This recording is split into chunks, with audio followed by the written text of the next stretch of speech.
You're there in northeast Syria. Tell us about this story that's going on there that many people in the U.S. May not know or understand why it's so important. So 5 years ago, the ISIS caliphate ruled this part of Syria.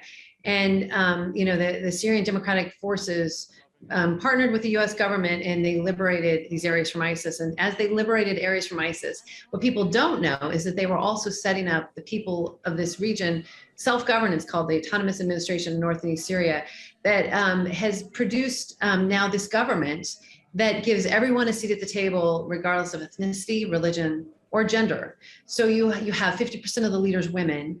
You have Christians, Yazidis, Turkmen, Circassians, all sorts of ethnicities and religions participating, and it's produced what USERF has called out as being these remarkable religious freedom conditions and gender equality that is just unseen anywhere else in the Middle East. Yeah, so this is a unique situation, something we don't see in the region. Here, we have churches of converts from Islam to Christianity, and it's just not seen anywhere else. So it's really exciting to see freedom of religion or belief lived out. And of course, people that don't want to believe at all, because as we know, you have to have both, right? You have to be able to believe or not to believe. Mm-hmm. And this is a place where you can do either, and they all work together and are really working hard towards a more pluralistic community. But this area is also under threat. You put a tweet on the other day about a Turkish attack. Can you describe what threats they're facing right now, particularly from Turkey? So Turkey has decided all these people are terrorists, and has invaded 3 times now and has taken quite a bit of land up north, including a friend, Tel Abyad, Sarakani. And in these areas that Turkey has invaded and governs, USERF is called out because the conditions are very similar to how they were under the ISIS caliphate. We're seeing rapes, murders, killings, kidnappings, extortion, destruction of religious sites, particularly against Christians, Yazidis, and Kurds and women in those communities. So there's these horrific atrocities against religious minorities happening that used to have religious freedom. And so Turkey continues to shell. And when the day I got here, it was such a disappointment to find out that Turkey had actually used a drone to target civilians, killing 1, injuring 11, including a 4-year-old boy who lost his leg.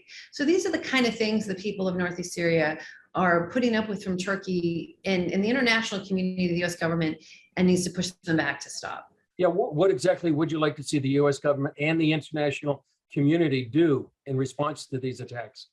Well, clearly, I think the U.S. has a whole lot of levers they can use with Turkey economically, diplomatically, to push them back. And I think they have, because I know that Turkey wanted to invade again. In fact, they said they were going to invade again, and they haven't. So I know the U.S. government doesn't want to see that happen. I do hope that as we're speaking, that there is some diplomatic action happening or some threats of economic sanctions to push Turkey, who's a NATO ally, should not be acting this way against civilians. Would you like to see the U.S. Recognize the administration there? Absolutely. In fact, at the U.S. Commission, we've made some really powerful recommendations, and we're very single focused on religious freedom. We don't pick winners and losers because we like them. I supported the Autonomous Administration before I even visited. So, and obviously since I've come here and gotten to know them, I like them even more, and I'm more impressed by their commitment to tolerance and building interfaith relationships. But our recommendations are to give recognition to the Autonomous Administration as a local legitimate government. And how can people pray for what's going on there?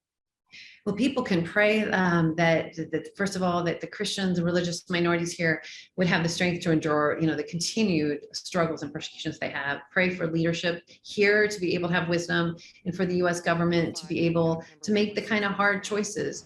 Earlier this week, they also had an interfaith conference here where they brought together all the interfaith leaders.